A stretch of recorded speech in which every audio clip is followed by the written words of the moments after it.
Receta sotme është fiksa ajo që mund të bëni kur ju vin miq ose mysafir në shtëpi. Një tavë me krah pule dhe patate furre. I mbledh të gjithë përbërësit në një tavë, i fut në furrë dhe e kej gjellën gati. Kjo ishte edhe dreka ime për sot, ju ftoj ta shikoni videon deri në fund për të parë recetën e plot. Pasi kemi pastruar dhe larg krahët e pulës, i marinojmë me vaj ulliri, krip, piper, spec të kuq. Dhe sekreti është që duhet i hidhni edhe një lugë gjelle mjalt edhe 2 lugë kos, besoni që del super e mirë. Do t'i përzejmë këto mirë dhe do t'i lëmë 20 minuta që të pushojnë.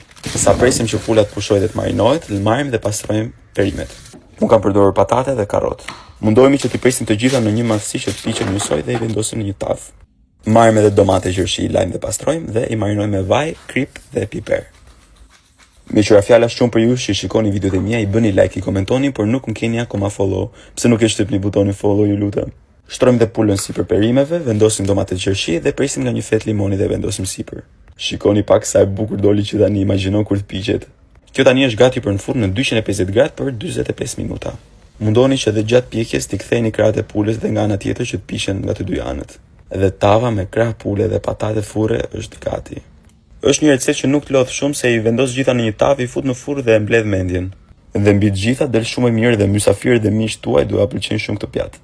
Edhe njerë ju faleminderit shumë gjithë juve që e ndoqët videon deri në fund, mos harroni të bëni like kësaj videos, lini komente, shkruani komente çfarë të gatuaj videon e radhës dhe bëni follow. Shihemi videon tjetër. Ciao.